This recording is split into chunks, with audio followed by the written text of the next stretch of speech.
Assalamualaikum warahmatullahi wabarakatuh.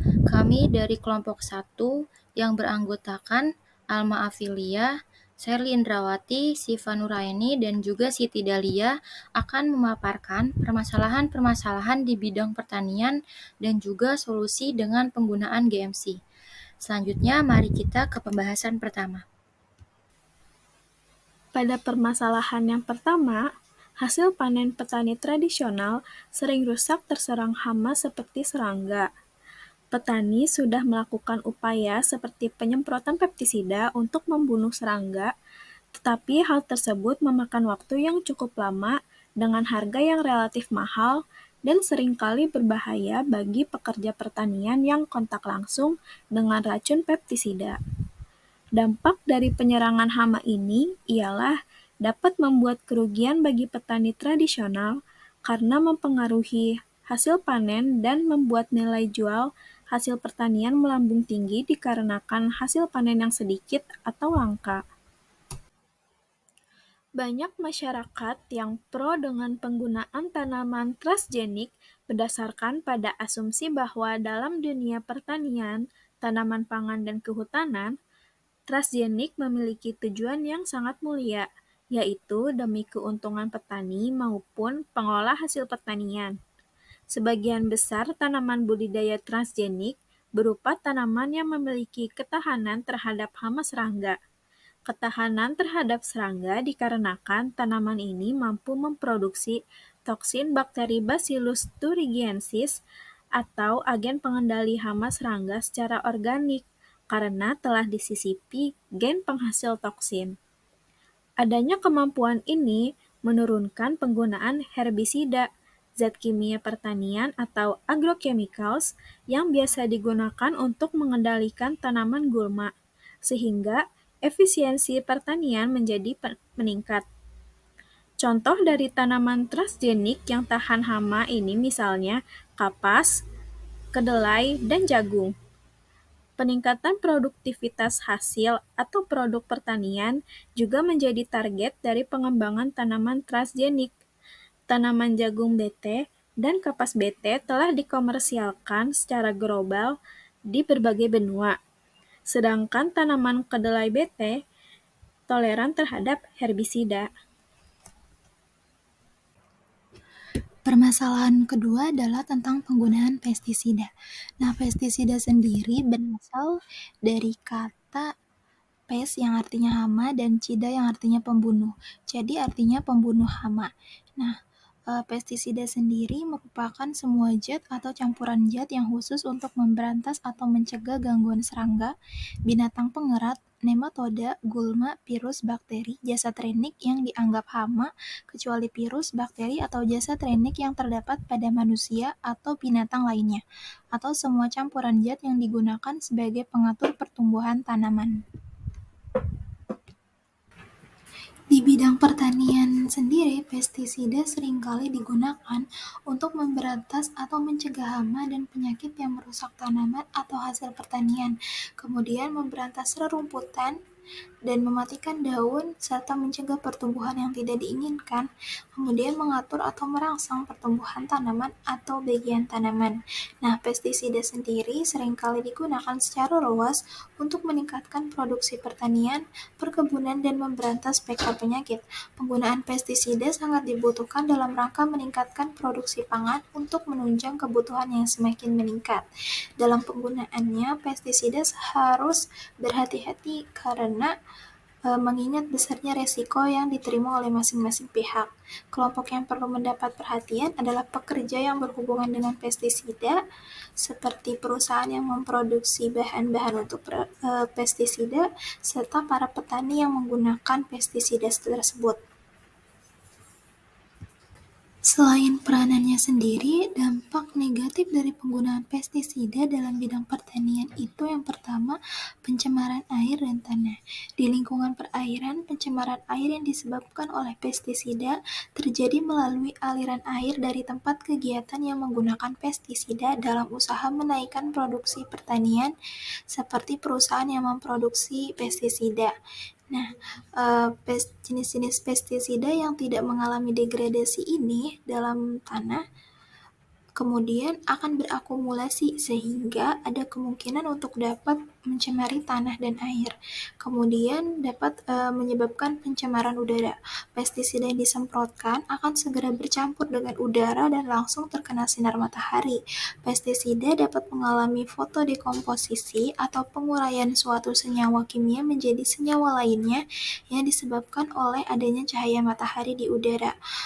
Pestisida mengalami perkolasi atau ikut terbang bersama angin. Kemudian makin halus butiran larutan, makin besar kemungkinan perkolasi dan makin jauh diterbangkan oleh angin. Yang ketiga itu akan timbulnya spesies hama yang resisten. Spesies hama yang akan diberantas dapat menjadi toleran terhadap pestisida, sehingga populasinya menjadi tidak terkendali. Hal ini menunjukkan bahwa jumlah individu yang mati itu akan sedikit atau tidak ada yang mati, meskipun telah disemprot dengan pestisida dosis normal atau dosis tinggi sekalipun. Populasi dari spesies hama dapat pulih kembali dengan cepat dari pengaruh racun pestisida, serta bisa menimbulkan tingkat resistensi pestisida tertentu pada populasi baru yang lebih tinggi. Hal ini biasanya disebabkan oleh pestisida golongan organoklorin. Yang keempat, timbulnya spesies hama baru atau ledakan hama sekunder. Penggunaan pestisida yang ditujukan untuk memberantas jenis hama tertentu bahkan dapat menyebabkan munculnya jenis hama lain. Ledakan yang ditimbulkan tersebut akan lebih merusak daripada hama sasaran sebelumnya. Yang kelima itu resurgensi atau peningkatan populasi serangga yang terjadi. Bila suatu jenis hama setelah memperoleh perlakuan pestisida berkembang menjadi lebih banyak dibandingkan dengan yang tanpa perlakuan pestisida, maka fenomena itu disebut resurgensi. Faktor penyebab terjadinya resurgensi ialah yang pertama, butir semprotan pestisida tidak sampai pada tempat hama berkumpul dan makan. Yang kedua, kurangnya pengaruh residu pestisida untuk membunuh nimfa hama yang menetas sehingga resisten terhadap pestisida. Yang ketiga itu predator alam mati terbunuh. Dan yang keempat, pengaruh fisiologis insektisida kepada kesuburan hama. Dan kelima, pengaruh fisiologis pestisida kepada tanaman sedemikian rupa sehingga hama dapat hidup lebih subur. Yang keenam, merusak keseimbangan ekosistem penggunaan pestisida seperti insektisida, fungisida, dan herbisa untuk membasmi hama tanaman, yang bisa mengganggu produksi tanaman seiring menimbulkan komplikasi lingkungan. Penekanan populasi insekta hama tanaman dengan menggunakan insektisida juga akan mempengaruhi predator dan parasitnya, termasuk serangga lainnya yang memangsa spesies hama dapat ikut terbunuh.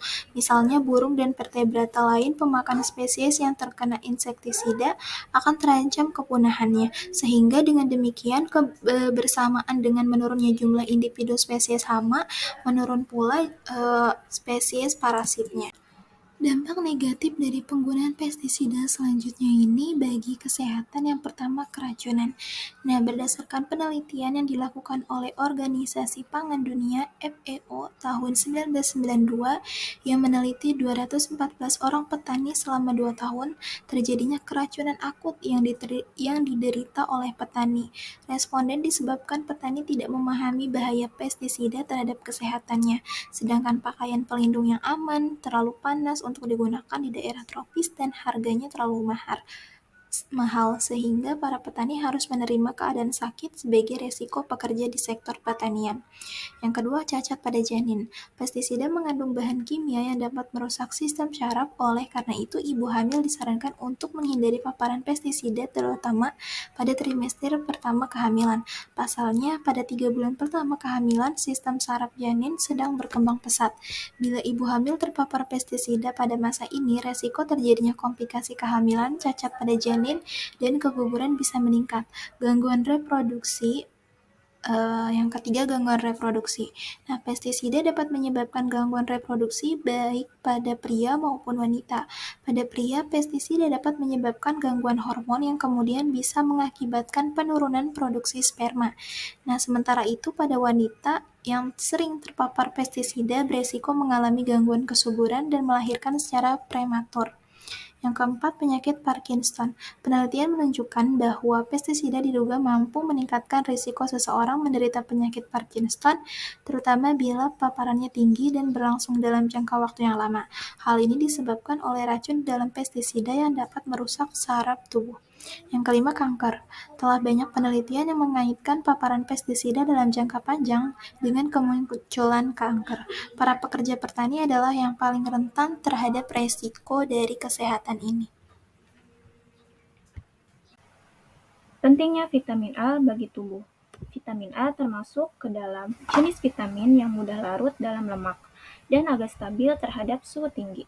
Vitamin A hanya terdapat pada jaringan hewan dan produknya, serta tidak terdapat pada tumbuh-tumbuhan secara langsung. Namun, banyak tumbuh-tumbuhan mengandung pigmen yang disebut karoten dan dapat diubah menjadi vitamin A di dalam tubuh. Oleh sebab itu, karoten sering disebut dengan provitamin A. Beberapa jenis tumbuh-tumbuhan yang mengandung provitamin A adalah pepaya, wortel, bayam, dan lain-lain. Vitamin A diperlukan oleh tubuh untuk menyokong pertumbuhan serta kesehatan, terutama diperlukan untuk penglihatan serta pemeliharaan jaringan epitel. Vitamin A dipergunakan untuk regenerasi pigmen retina mata dalam proses adaptasi gelap. Selanjutnya, permasalahan kekurangan vitamin A. Pada beberapa negara di dunia, permasalahan yang umum terjadi yaitu berkaitan dengan kekurangan vitamin A. Terutama bagi orang-orang yang tinggal di negara yang terbiasa memakan biji-bijian seperti sereal serta beras, namun sedikit memakan buah-buahan dan sayuran. Pada tahun 2015, Organisasi Kesehatan Dunia atau WHO melaporkan bahwa sekitar 250 juta anak-anak prasekolah mengalami defisiensi vitamin A. Pemberian vitamin A kepada anak-anak dapat mencegah kematian sekitar sepertiga dari semua kematian balita, yang berjumlah hingga 2,7 juta anak-anak dari kematian terutama di negara berkembang yang mayoritas makanan utamanya adalah nasi, yang terbuat dari beras. Masyarakat yang terbiasa memakan nasi dengan sedikit atau bahkan tidak didampingi dengan buah-buahan dan sayuran yang mengandung vitamin A berkemungkinan besar mengidap gangguan pada sistem penglihatannya, seperti rabun senja. Dalam mengatasi permasalahan defisiensi vitamin A di beberapa negara di dunia, para peneliti melakukan rekayasa genetik pada padi yang disebut dengan golden rice. Golden rice adalah salah satu hasil penelitian ilmuwan rekayasa hayati asal Swiss, Ingo Petricus dan Peter Beyer dalam mengatasi permasalahan kekurangan vitamin A. Rekayasa genetik golden rice memasukkan dua gen ke dalam rice genom sehingga terjadi akumulasi dari beta-karoten dalam gabah, yaitu phyton synthase dan phyton desaturase. Jaringan disusun kembali dan hasilnya beta-karoten mengumpul di dalam endosperma atau gabah. Intensitas warna kuning dalam beras mengindikasikan konsentrasi beta-karoten dalam endosperma beras, seperti bisa kita lihat pada gambar di samping kiri. Dampak dari adanya golden rice ini yaitu lebih praktis dan dapat mengurangi defisiensi vitamin A pada 250 juta anak di bawah 5 tahun. Teknik rekayasa genetika secara umum merupakan teknik pemindahan gen yang dikehendaki untuk mengembangkan dan memperbaiki sifat tanaman, hewan, dan makhluk hidup lain. Istilah rekayasa genetika seperti yang umum digunakan mengacu pada transfer gen antar organisme menggunakan serangkaian teknik laboratorium untuk mengkloning gen, menyatukan segmen DNA, dan memasukkan gen ke dalam sel. Secara kolektif, teknik ini dikenal sebagai teknologi DNA rekombinan. Pada rekayasa genetika bidang pertanian, digunakan Genetically Modified Crops atau GMC. GM crops merupakan tanaman yang digunakan dalam bidang pertanian yang DNA-nya sudah dimodifikasi menggunakan metode rekayasa genetika.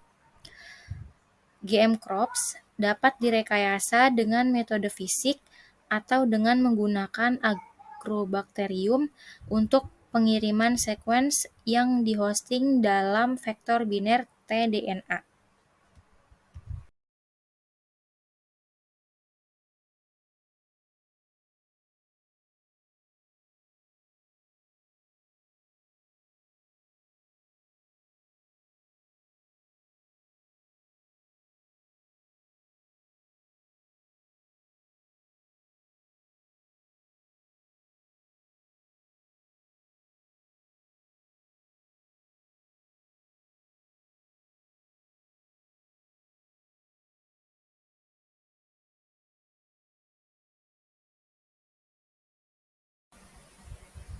Selanjutnya, terdapat contoh penerapan game crops lainnya.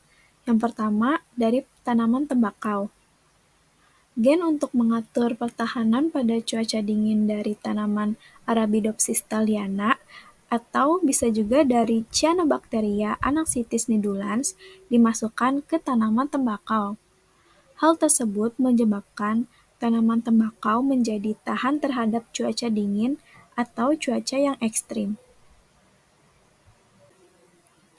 Contoh penerapan GM crops yang kedua yaitu pada tanaman tomat.